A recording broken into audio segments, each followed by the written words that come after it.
Hi, I'm Jon Leslie. I'm here today with Sigurlína Ingvarsdóttir.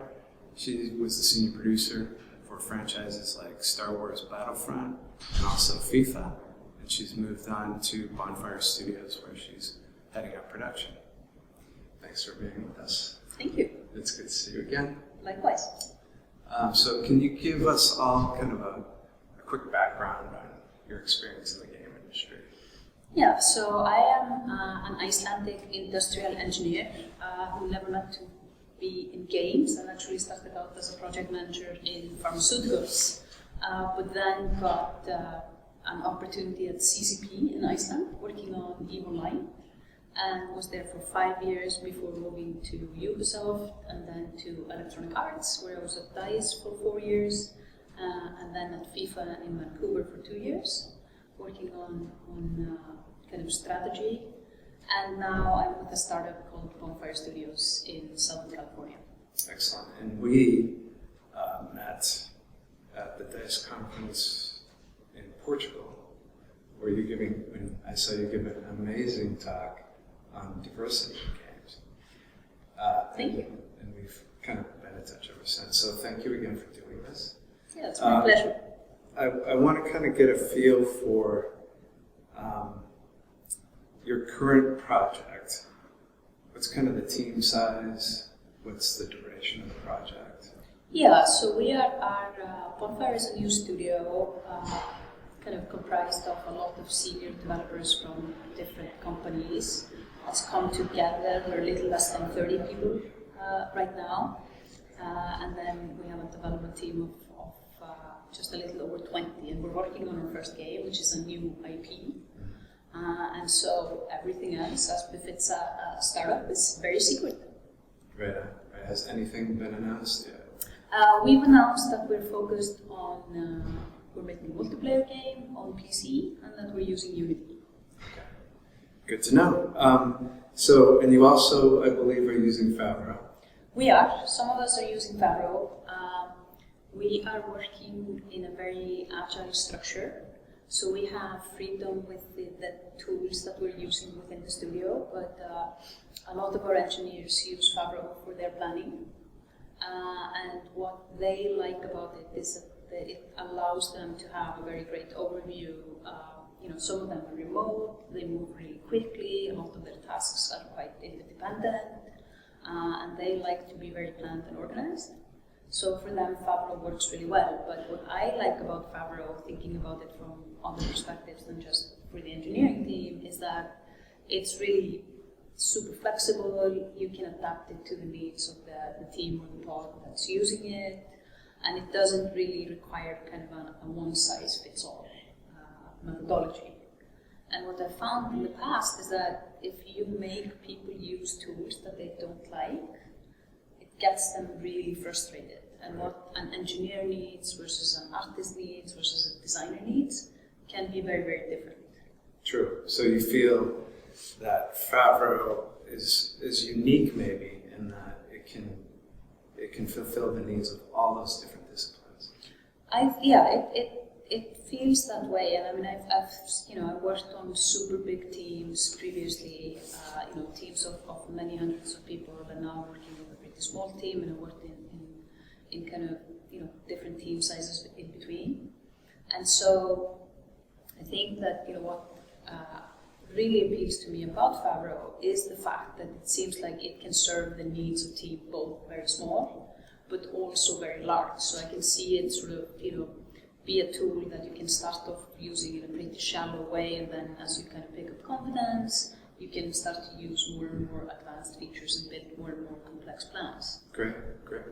So let's a little bit more general. So your time in the game industry, which you've had a lot of success and a lot of experience, how have you seen things change and evolve over those years? I would say, so I started at an independent studio, CCP in Iceland, which has a very sort of liberal kind of free-form culture, and then I moved into larger companies for first Ubisoft and then EA, where things were perhaps bit more serious and a bit more process-oriented. But I've definitely seen how agile methodologies kind of really came onto the scene in at very similar time as I started in the games industry in 2006 and 7. Previously to that, I was using Microsoft Project, running a pharmaceutical project, and it felt very rigid. But what I've seen in the games industry is more and more movement towards agile methodologies, trying to figure out how can we give just enough support with process for people to be aligned, but still leaving people with as much freedom. And I think that independent studios have always understood this better, but in the need for control, I think larger companies have struggled a little bit with this, but are still I think that both within indies and more conventional publishers, there's still an ever increased movement towards more agile methodologies. And don't you think that a big part of that too is that the business models have changed? Mm-hmm. So when you were at Electronic Arts, you're probably very large teams, working for a long time before they'd actually ship something, right? Yeah. And when you're on something like FIFA, that's basically yearly, but if you're on something like Battlefront, that can be years of development for a very large team. Yep. And so you're not getting, while you might have play tests and whatnot, you're not getting real customer feedback until, it could be years before you get real customer feedback. Yeah. And now we're in an environment with ongoing games as a service, live games, mobile games, for example, where you're getting almost real-time feedback in some cases, where you have telemetry data and you can respond and adapt much faster. Don't you kind of think that Agile supports those type of business models? I think it does, and I think that there's, certainly with very large games, there is, as you said, there can often be, a very long time before anyone outside of the development team plays it. And so obviously the larger companies, or maybe not obviously, but the larger companies have, in order to feed information to the teams during development, they have consumer insights teams and user experience team where they try to get feedback in earlier. But I think that that's always a challenge is how much do you have to make before you can get real feedback. And if you're working on things in a more waterfall-esque way, you might actually expect everything to just come together at the end, and sometimes it doesn't. True. So it was always kind of a joke. It's like, if you planned a game exactly how you thought it was going to be a year, 2 years in advance, mm-hmm. and it turned out being exactly what you thought it was going to be, would that actually have been the best game you could have made? And probably not the case, right? Because you didn't learn anything, you didn't see what worked gameplay-wise, and adapt to that and evolve as you were in that development process. And I think that's a project management challenge that's very unique to games. When you plan something like a much more conventional project, whether it's you're building a dam or you're developing pharmaceuticals, you have a process that's it's very similar actually. Like you do kind of for pharmaceuticals, you come up with a concept, you do pre-production or trial production, and then you move into manufacturing. And it's actually not that dissimilar the stage kind of development model that many games use. At the same time, it's not nearly interactive in the same way, or even building a dam is definitely not interactive in the same way. You might have to respond to some unknown factors that come up during the development of the project, but you basically have a high level of certainty of what you need at the end. Whereas with games, an idea that sounded super fun might turn out not to be, and something that didn't sound fun actually was way more fun, and you decide to double down on that. And I think that's, to your point, I think what you originally envision and then what you share turn out to be sometimes quite different. And I think that for many people that, you could construe that as in you have failed to plan, But in reality, it probably means that you planned in a way that you were able to be very agile and respond to what you learned. And end up with something that's a better product, a better game.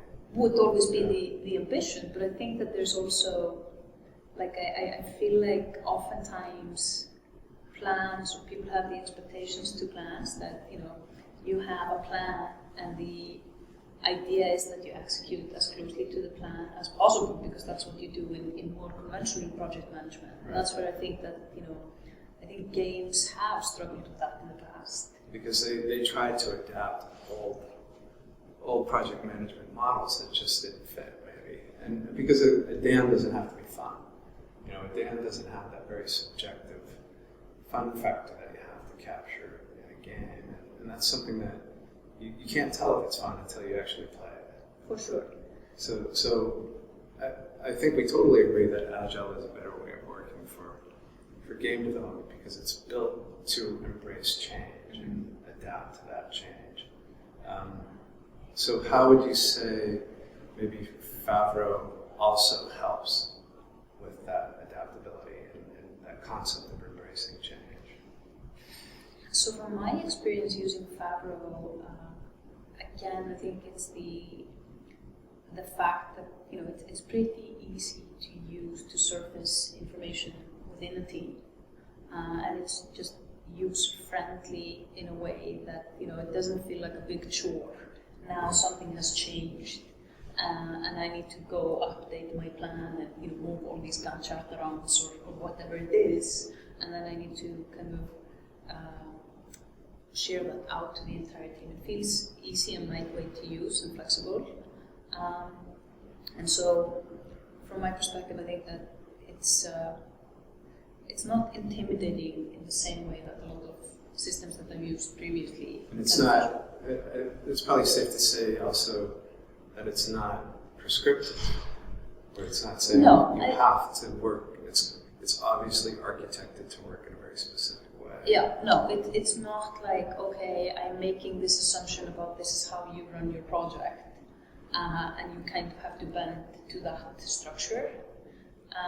It's more like, okay, so we've taken a mind map and then replicated that mind map in, every node in a mind map became a unique Favro backlog. Oh, that's cool. Yeah, which was a way of really capturing information in an interesting way. So I think that, we've also experimented a little bit with figuring out what's the right structure with it, and it does feel like it's, it gives you the flexibility to use it in the way that you want. Great. Yeah, so also related to tools, and the startup, is probably trying to minimize the number of tools that they use, because, more tools, more confusion, so on and so forth, right? So, but I'm sure you're using other tools. Do you use a tool like Slack, or? Yeah, I would say, one of the things that I miss the least is doing a lot of email. Yeah. So we use Slack, we use Google Suites. We like to be like in all of the way that we think about tools. I think we're just looking at lightweight, user-friendly, easy to share information with people both on site and located elsewhere. Are you using any of the Favro integrations, say to Slack? We have used Favro integration for Slack, but basically, so we have chores, office chores.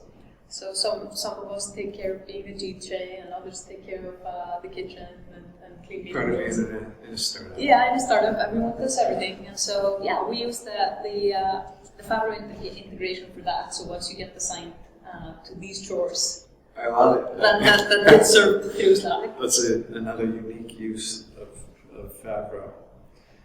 So how do the specific teams? So we were speaking earlier, and it sounds like you're organized into cross-functional squads, somewhat Spotify model. How do the individual teams use Favro? Are they allowed to set it up however they choose, or does somebody set it up for them? No, we have, we've tried a lot of different ways, but now we're in the phase where people basically have the freedom to use, our engineers use Favro in a particular way. Other people have, chosen to set it up in a different way, and we're not mandating the way that it's used. And it's probably pretty cool too that, unlike maybe a Jira where you actually have to have an administrator set up a project for you, and that project can be very siloed. There's almost walls built between projects. Where in Favro, maybe you don't have to have it. You don't have to have somebody set it up for you, and there aren't these unnatural barriers to collaboration with other squads or other teams. No, I think that for Favro, I think you always, with most companies I've been at, with any tool, you end up getting the people who are super interested, kind of becoming the super user, and they then become the go-to person. Yeah, they take that. Yeah, and I think that, other people then rely on them for that. So what we've seen is that, some people are more knowledgeable, and they've proposed structures that others have then modified. Yeah, right on. So if you were to say, if you were to basically summarize, what do you think why does Bonfire use Favro? What are the three most important things or key differentiators? Because there's a ton of different options out there. I think for us, usability and kind of user-friendliness is a big factor, as well as feeling like, okay, I can use it in a fairly shallow way. I can deepen the use of it when I need to. There isn't a ton of upkeep and administration, as you mentioned. So it does feel like there's an element of versatility and ease that I think is one of the primary factors. Great. Yeah. So, shifting gears just a little bit as we get closer to the end of our chat here. All the time that you've spent in game development and game production, where do you see things heading?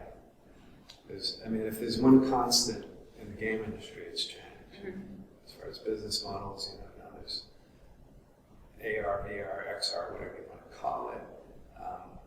Games as a service, live games, now there's streaming games. Where do you think that kind of the next big thing is, or where is it really going to end up or head?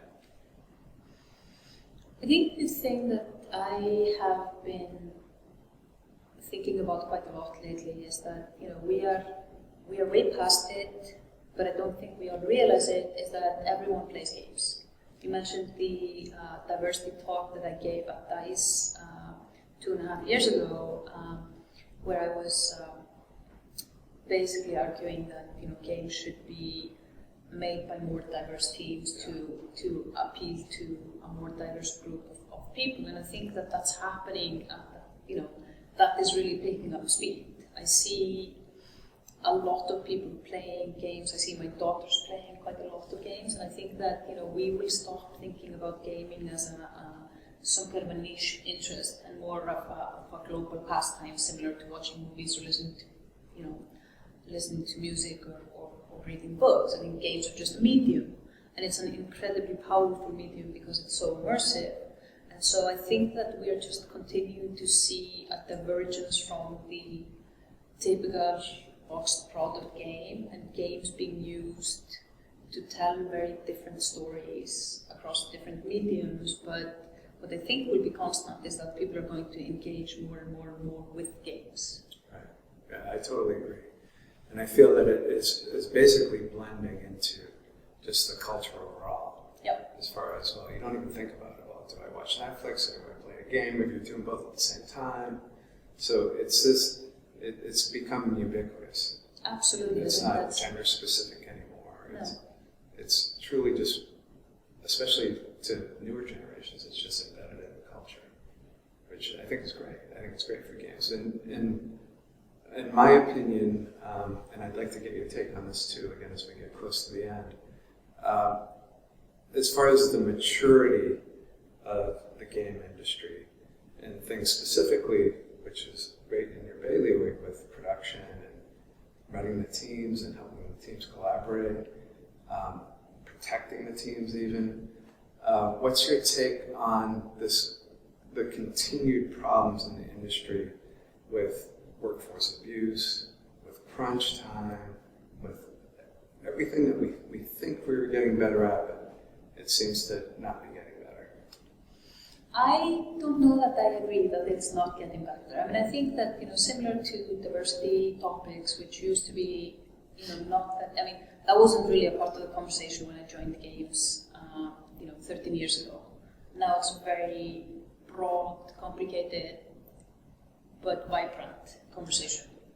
And I think that in terms of work conditions, I mean, I definitely think that crunch is something that has happened a lot in the past, keeps happening at many places, and probably will continue to happen. But I think that also people's tolerance for, unsatisfactory work conditions is lessened. I think that people don't want to have experiences where they work 6 days a week for 16 hours a day and don't see their families. I mean, I see a big difference between countries like Iceland and Sweden, where I worked, and then maybe North America, but just in terms of expectations towards private time and kind of all of that, vacations, etc., etc. But in general, I think that it moves ahead, and I think people are more willing to have conversations about the detrimental effects of working too much and pushing too hard. And do you think that agile ways of working, self-empowered teams, do you think that can help improve some of the problems with? Yeah, I feel like Agile has a big focus on kind of culture and team autonomy and team motivation. I think those are big factors therein. I think that it truly depends on the culture of the company and the kind of the core beliefs of the people. I think methodologies can affect it and can help surface it, but I do believe it's very strongly tied to just the kind of the belief system of the company. Yeah, you might be able to change frameworks, culture, process, whatever, but it is that core belief system. It is the management culture really that has to change if anything's going to change significantly. Absolutely. Yeah, very true. So let's wrap it up. My final question to you. So if you were to, say, give advice or words of wisdom to people just starting out in production, or maybe people who have been in production for a long time, game production, or people who aspire not just to go into the games industry, but to go specifically in that game production track, what would those words be? I think that production and project management is a profession where you really have to have an understanding of the value of process and structure. But I think that really good producers and project managers excel at understanding people.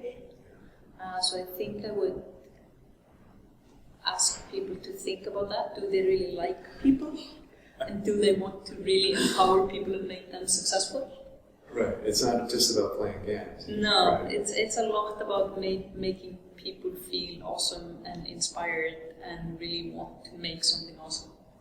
And do you think that and there's some debate on this, right? Do you think that, because some studios don't even have production, do you think that production is a discipline unto itself?